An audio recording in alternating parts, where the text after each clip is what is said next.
students in German classes at the university are not German majors. They're very much used to accepting a kind of academic intellectual challenge. And they're quite puzzled with this pure training going on in some of our language classes. So they do wake up when you kind of pose them something more intellectually stimulating, where you say, well, you know, kind of asking questions and not just, oh, you didn't get the ending right or something. This is, you know, I think that plays a large part in that. They just feel more, I don't know, respected, accepted. Yeah. So, following on what you said, because it's not only it's a metacognitive awareness, so it's a different attitude that you put on your learning, which becomes a studying of something, and so an engagement also, which is more palpable, that you can see from your students. I wonder if after that, when the students have finished your class and they pursue their studies in other disciplines, I would be very curious to see how their attitude and their way of studying and the engagement and their critical reflection also is transferred also in other disciplines, because you really transform an attitude of learning here with that type of process. Yeah, I don't. To be honest, I'm not sure I do. I certainly try. But whether this is possible within the span of 12 weeks and seeing them for 3 hours a week, I don't know what kind of impact I really have there. I'm already kind of happy enough if they learn some German, basically, and learn something about German. Don't you think it would be interesting to see? I mean, we speak always of a learning experience is also a transformational experience, yes. You know, and in a way you are acting on an attitude in front of, you know, the act of learning. Again, this is just anecdotal, but I see many of the students taking this 2 or 3 actually do so in their first year. And then I do see them later in other classes. Very often I also teach linguistics classes. And not only do I remember the students and, you know, might be biased in that way, but I sense that the students who took the 2 or 3 in these linguistics classes, they're kind of more able to approach these kind of analytical problems in structural linguistics very often, more easily with kind of less hesitation and things like that, than others who kind of, oh, this is my first linguistics class, I've never done these things. But when I tell them, it's like, no, actually you did. You did plenty of linguistics, you just happen to have called it grammar. And it was explained slightly differently, and, you know, but, you know, we're doing very similar things, just that I'm not going to correct errors and you're not going to make them. We're looking at texts that don't have any errors and try to take them apart, basically. So, yes, there's some of it there, but for me, it's very big. The groups are very small. I mean, this is German teaching. And I don't know, you know, is it them getting used to me being a bit weird or something? Or is this really some kind of transformational experience that I induced in some way or another? I have no idea. But I think we could hope that we could transform these students that quickly. I certainly haven't managed transporting students within 1 semester. It's mainly also because, I mean, these activities lend themselves really well for that, but that's not all you can do, right? So then you're 3 hours a week, even if you spend 1 hour a semester, that's 12 hours of this. Few exams, 9 hours on this would be plenty, right? And my students, they definitely don't react that quickly, but certainly using you and then I think you know enhance their inquiry and search skills for sure. You know, that's the thing.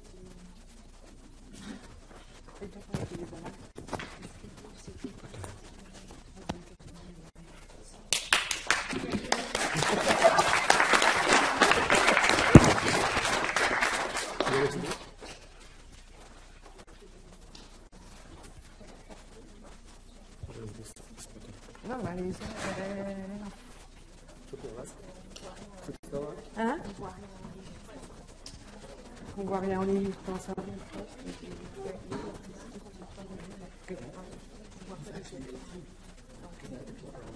Bah ouais, on va faire ça maintenant.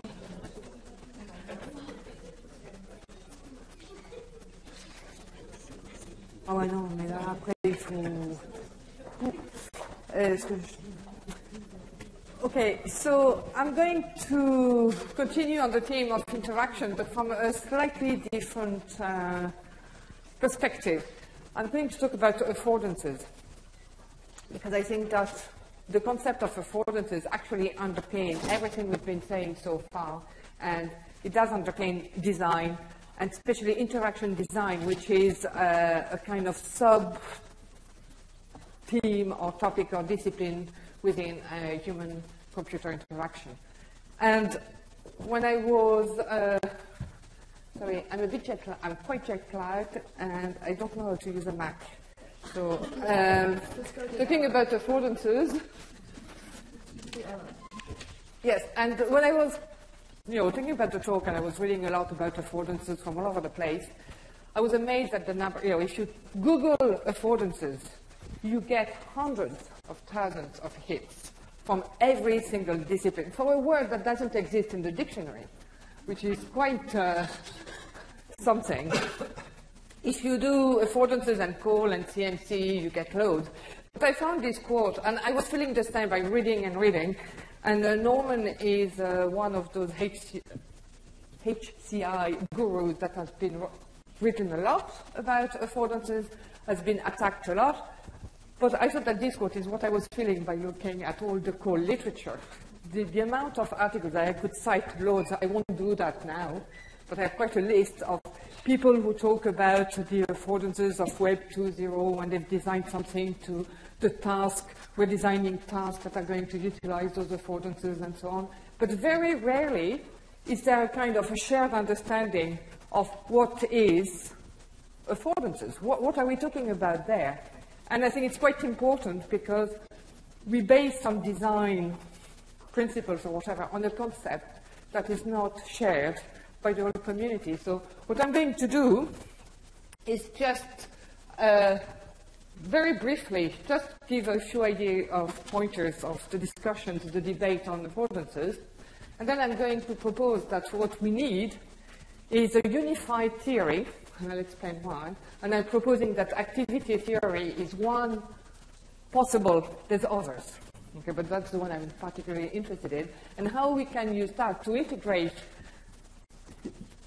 the HCI constraint, the design of the system, but also apply linguistics and second language acquisition to get something that's unified and going to promote better design for our systems.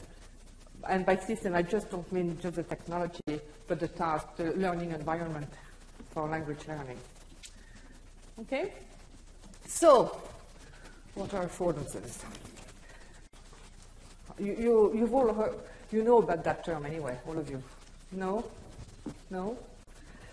Well, it comes, initially, this is a term that has been coined by Gibson, who was what, and it's an ecological approach to visual perception. Psychologist, basically, that was working on the visual perceptions. And he defined the term, he created that word. And last time I checked, it was still not in the dictionary. You have afford, the verb to afford, but I still haven't found affordances. And basically, he defines it as the affordances of the environment are what it offers to the animal, what it provides, but for good or for ill. It's not always good. Okay, because we have this idea that the affordances, it's always something that is beneficial to learners or whatever, but it's not that simple. And in applied linguistics, you have Leo Van Lee as well, who is working from an ecological approach to language learning, who talks a lot about semiotic affordances, and he defines it there as well. He really based his interpretation on Gibson's work. On affordances refer to what is available to the person to do something with. And basically, the basic definition is that an affordance is an action potential. So I suppose what I'm going to do is move a bit from the idea of interaction to the idea of interaction, action, co-action, and this is probably what my argument is that's why we need to focus, maybe more on action and activity, rather than interaction as the primary focus of what we do. So, affordances have properties. So the Gibson view of those properties, I think it's really, I'm not going to read them there, you can see it there, but I think the little graphic, I stole it from some website. I think it's open source or, you know, but I have the source somewhere. But what's really important in this idea of affordances is that it's always in relation to an agent. It's a relationship between the agent and the environment. So the stone there, the little pebble in the middle, is going to provide different type of affordances for different type of animal or species. And it's always linked to the action capabilities of this agent. So a cat, a human, and a mouse are not going to perceive or access or create affordances from the same object in the environment, because the relationship between them and this object are very different. And I think that's something we tend to forget when we talk about core affordances or Web 2.0 affordances or this system affordances, is that we seem to think that those affordances exist for everybody that's going to use the system. And I think that links then to what Trudy was saying earlier on, that there's a mismatch sometimes between what we design or what we anticipate and what people actually do. And I think to understand that mismatch, we need to understand the notion of affordances much better. I suppose that's what I'm driving at. Maybe my water. From a linguistic or language learning perspective, Vanier has kind of declined, translated those properties into linguistic terms, where it's the same idea, kind of action potential, relationship between the expression, the term, the communicative situation, and the user.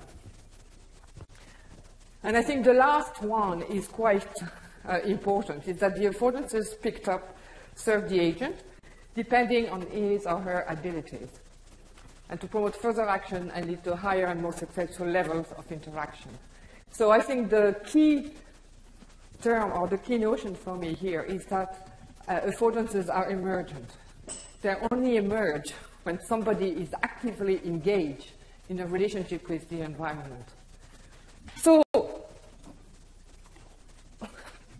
from the human-computer interaction perspective, there's been, the literature over there in that area is amazing. I mean, it's huge. But three names do come up a lot. First, it's Norman, whose quote I gave at the beginning.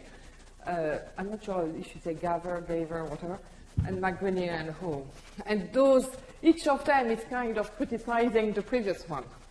And it's all about, and they really took Gibson's concept and just applied it into interaction design and the design of computer systems, and especially computer systems for collaboration between people. And Norman, for instance, is saying that he makes a distinction between real affordances and perceived affordances, so those that are actually perceived.